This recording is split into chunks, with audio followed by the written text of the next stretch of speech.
Wait, so you're telling me that this whole time when you play games in back-to-back days, you can actually win both of them? What's cracking, everybody, and welcome back to Kraken R&R, where the Seattle Kraken make it 6 in a row and win both days of the back-to-back, defeating the Buffalo Sabres in Buffalo 4-3. As this great road trip, and even more than that, great start to 2023 just continues. Plus, I will say that it's kind of nice that there's still at least one team that the Kraken have never lost to, which is nothing personal against the Sabres. I actually really like the Sabres, mostly because as a Mariners fan, I can really understand what they've been going through. But yeah. And you know what? I'm feeling so good about the Kraken and how they've been playing lately with this 6-game win streak. What the heck? Let's do a stream of the Boston game on Thursday. What? Back-to-back weeks with a stream? I know, right? Let's just keep the good times rolling. Although, this game in Boston could be a good test of that. Now, if you watched the R&R from the previous game, the night before in Montreal, you'll know that I was pretty nervous coming into this one against Buffalo, because although their record might not suggest it, this is a team that came into this game pretty hot. Granted, they did lose their first half of the back-to-back the night before, getting shut out at home by a hopeless Philadelphia Flyers team, but aside from that, they'd won 8 of their last 10, and had done so in a very similar way to the Kraken by putting up a lot of points. And with the Kraken starting Grubauer in this game, with Jones having started the night before, and that being his first start since, well, the game that happened before this win streak, that blowout at home against the Oilers where he only lasted a few minutes into the game, yeah, I think there was some reason to be a little bit nervous about how this game could end up going. Not to mention the fact that prior to this, the Kraken had never won both halves of a back-to-back. In fact, so far in their team history, they've more often lost both halves of it. Yeah, there was a lot of reasons to be a little apprehensive. And as it turns out, as the game gets started with Grubauer in net and Geekie and Donato once again switching places as the center for that fourth line, well, it might have been a good thing that Buffalo was also on the second half of a back-to-back, as both teams started out this game looking pretty sloppy. So sloppy, in fact, that as we near the halfway point of the first period, I'm pretty sure there were only 4 shots on goal, and all of them were for the Kraken, which might sound like a good thing, and maybe they're just playing good defense. But honestly, that really didn't tell the story of how this game was going, as the Sabres were actually getting more pressure in the offensive zone and more shot attempts, just none of them were getting to the net. And the Kraken, well, again, that could point to good defense. We're definitely doing a fair amount of turning over the puck in the neutral zone and even their own defensive end, which was leading to some, well, rather desperate block shots. And of course, eventually it all leads to one of the more predictable things I've seen all season. That is the Sabres scoring on their first shot that they do eventually get on goal, just 4 seconds before the 10-minute mark. And to be fair to Grubauer, although he does let in a goal on the first shot, he has absolutely no chance, as the Kraken just give way too much space to Tage Thompson. To be fair, Larson did try to get his stick on the puck, but Thompson does a good job getting around Larson, and then gets a beautiful pass across the crease, across Grubauer's face to the other side of the net where Tuck is waiting, and all he has to do with basically an empty net in front of him is tuck it in for his 19th of the season to give the Sabres the 1-0 lead. Again, no chance for Grubauer. And of course, the Kraken don't let up a shot for 10 minutes, and then the first one they do let up doesn't give their goaltender any chance. Now, to their credit, the Kraken do press back over the next few minutes and start to gain some momentum right up until it goes the other way, and eventually the Sabres end up with a power play. And just like with the Senators, while their record might not suggest it, this is one of the most dangerous power plays in the NHL. I'm pretty sure coming into the game, second in the NHL as far as power play is concerned.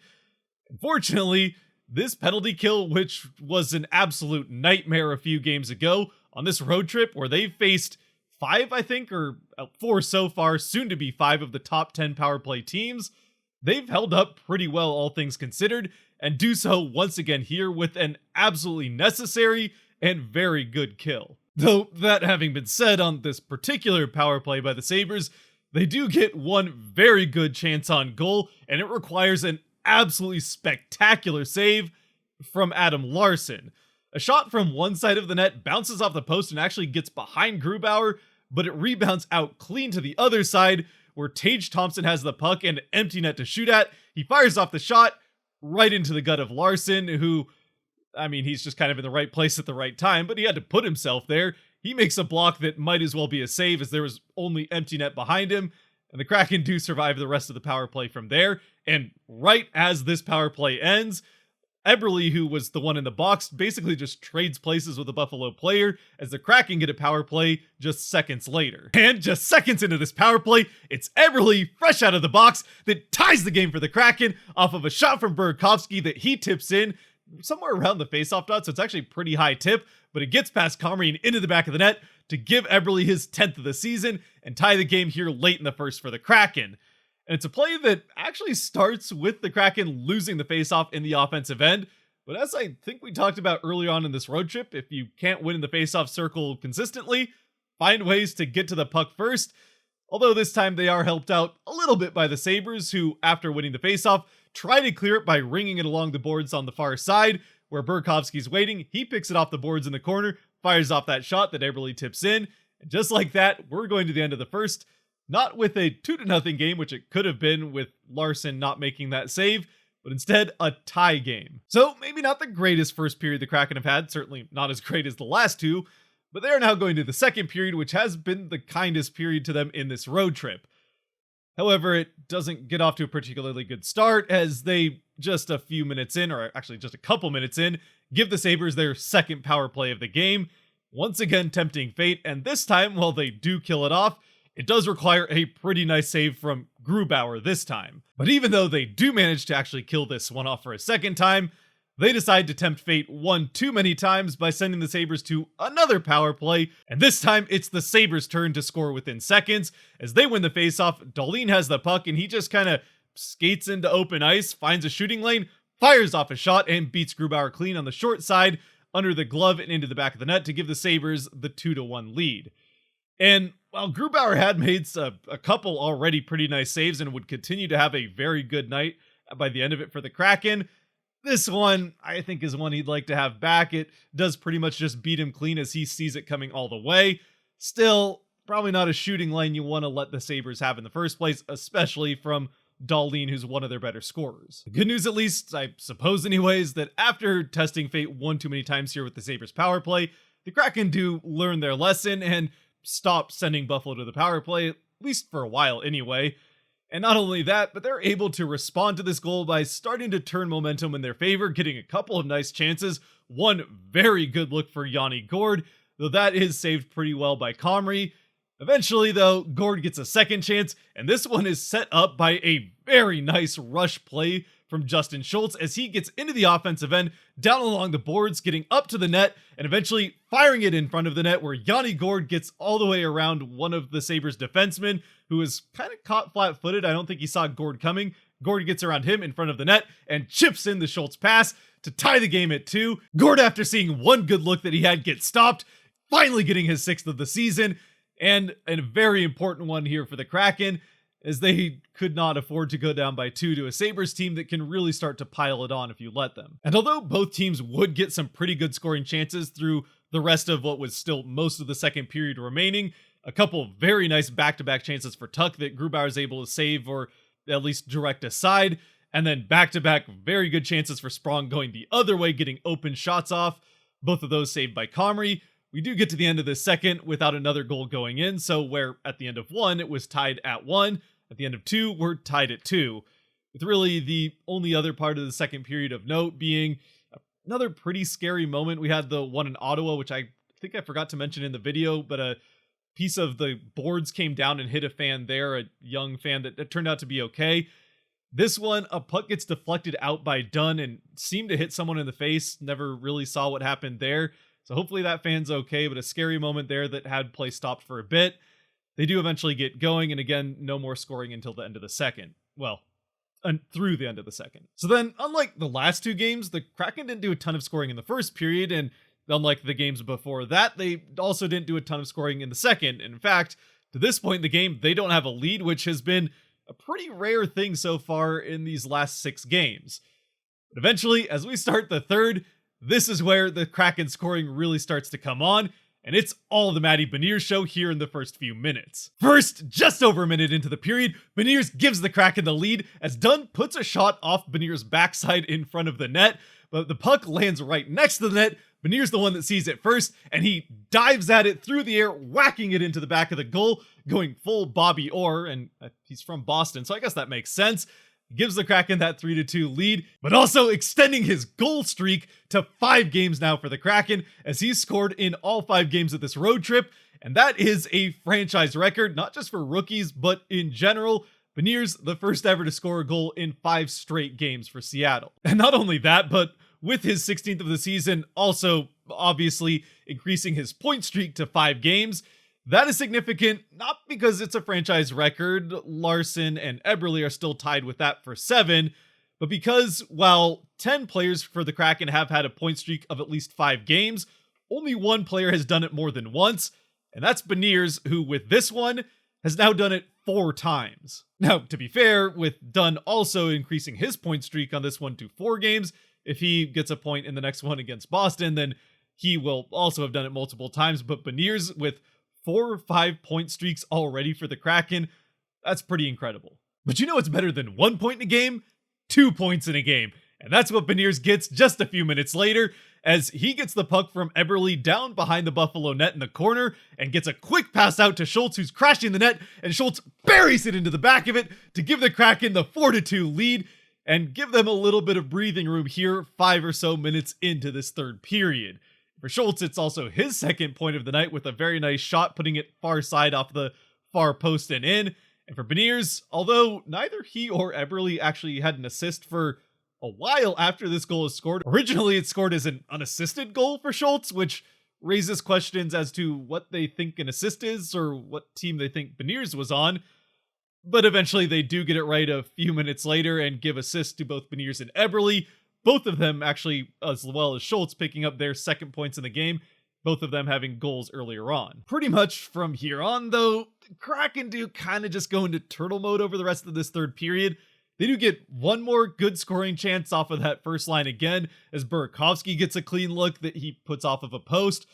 But other than that, it was pretty much all Sabres, and the Kraken just doing their best to basically play a almost 15-minute power play just with 5 guys out on the ice, as they just kind of sit in their defensive end and get it into the neutral zone occasionally and chip it in, but never really get set up that much in the offensive end or put any pressure to get a 5th goal on. And so the Sabres do start to lay on some shots, and they get a couple of pretty good ones. It is kind of understandable for the Kraken that they've got a multiple goal lead, and they're probably tired with this being the 6th period of hockey that they've played in 24 hours, which again, I suppose is fine if you're at least doing a good job of keeping those shots to the outside.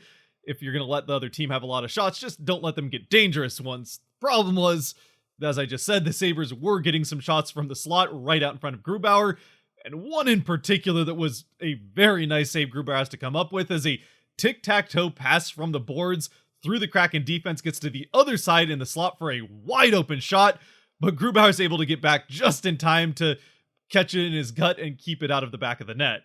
Although I'm not even convinced really that he knew he had saved it, as he slides with the puck in his, I guess in his pad somewhere away from the net and kind of looks behind him just to be like, okay, that didn't go in, right? No, thankfully it didn't go in, and the Kraken also do end up during this period of time kill off the 4th and final power play for the Sabres in the last few minutes, and then eventually they do pull their goaltender, which does actually end up working, at least for one goal, as in the final minutes, the Sabres get one last push off in the Kraken end, and there's a one-timer fired from the point that gets through everybody. Grubauer makes the save, but it bounces clean out pretty quickly to another Sabre stick that gets another quick shot off, and Grubauer has really no chance to make that save unless it just goes off of him. It doesn't. It goes through him and into the back of the net to bring the Sabres to within 1 with 20 seconds left. And while that still should be safe, did make everyone a little bit nervous there, I think, for a few seconds. The Kraken do kill off these final 20 seconds, Tanev eventually chipping the puck out through the neutral zone, and unfortunately for him, time runs out as it's coasting into the net, so that goal doesn't count. The Kraken do finish off the win, winning 4-3. A win for the Kraken that was far from perfect. There were plenty of sloppy moments, but luckily for them, they were also playing another team on the back half of a back-to-back that was tired and had sloppy moments of their own that fortunately Seattle was able to take advantage of more of those than the other team was able to take advantage of the ones they gave up. And it also did feature some franchise firsts. It's the first time in franchise history that they've scored at least 4 goals in what is now, I think, 5 or actually maybe 6 straight games. Also, the first time in franchise history that they've won both games of a back-to-back. And of course, we already talked about Beniers' record for goals in consecutive games, which he'll have a chance to expand on as he goes home to Boston. And the biggest test of them all in the Boston Bruins. A team that not only offers the same challenges that the Kraken just faced with Buffalo, offensively being one of the highest scoring teams in the NHL. In fact, other than the Sabres, they're the only team scoring more than the Kraken are at this point in the season. But also, like the Sabres, they're one of the best power play teams in the league, ranking 3rd to the Sabres' 2nd. Unlike the Sabres, though, they also play very well defensively and don't let a lot of goals in. And so, unlike the Sabres, their record does show just how dangerous they are. As I think most of you know, they are by far the best team in the NHL by record so far this season, and are even better at home, where to this point, they have yet to lose a game in regulation at home with a 19-0-3 record. So it would be pretty fun for the Kraken to put that 1 there in that middle column. But yeah, it's going to be a tough one. And to top it all off, the Bruins are going to come into this game on Thursday with 3 days rest, while the Kraken will have played these last 2 games since Boston played their last one. So obviously, I decided what better game to stream for than one the Kraken don't have the best chances of winning. That having been said, when better to face Boston at home than when you're coming in having won 6 straight and 5 of those on the road already. But anyway, that's Thursday's problem. As for now, we still have 3 stars to hand out in this game, and I will say as far as the official stars are concerned, they had Jaden Schwartz as one of the stars, which Schwartz had an okay game, but I'm pretty sure that they got Schwartz and Schultz mixed up, which is understandable. I've definitely said the wrong name a few times in these R&Rs and at least tried to edit it out most of the time I do it. But yeah, Schultz I think is a little bit more deserving of a star. And in fact, I think I'll give him the 2nd star. Matty Beniers still definitely gets the 1st star. And then the 3rd star, Yanni Gord or Jordan Eberle. Which one do we go? Actually, what am I talking about? Well, both Gord and Eberle would be very deserving of stars. I gotta give it to Philip Grubauer. He's really the reason the Kraken stayed in this game to get to the 3rd period where they got that lead, and also the reason they didn't cough up that lead over the rest of the 3rd following that. He does let in that 1 goal, the 2nd one on the power play for the Sabres. It was maybe a little bit soft, but he made a number of highlight reel saves that more than make up for it. So, unfortunately, while I'd like to get Gord a star, and Eberle as well, both of them are going to have to be honorable mentions. So we'll have Beniers as the 1st star, again setting that franchise record for most consecutive games with a goal. And not only that, but in those 5 games, he's also gotten 4 assists, so 9 points in these last 5 games. And obviously was a big part or primary part of both of those 2 goals that gave the Kraken the lead and then extended the lead there in that 3rd period to start things off. Justin Schultz also having a fantastic game with a goal and an assist, and like Beniers having a pretty big role in both of those. Obviously the nice shot off of the Beniers pass to get his goal, but also the very nice pass to get Gord in front of the net for Gord's goal there in the 2nd that tied things at 2. With that though, I think we will start to wrap things up. I'm sure I missed something, so feel free to let me know what I missed down in the comment section. These back-to-backs are also a little bit tiring for me. I'm sure not quite as tiring as the players. I know, bold statement there. But yeah, let me know what you thought in the comment section of this game, who your 3 stars would be, and hopefully I'll see you for that stream on Thursday in Boston, or wherever you're watching it, but with the team will be in Boston. Wow, obviously you can tell I could use a little bit of rest after these back-to-back games, and a little bit's all we're going to get one day until that stream on Thursday. So until then, if you have made it to this point, thank you very much for watching. If you did like or enjoy this video, there are buttons for that kind of stuff down below that helps support the channel, so I'd appreciate you using them. And till the stream, hope to see you then. Stay safe out there, be good to each other. God bless, and go Kraken.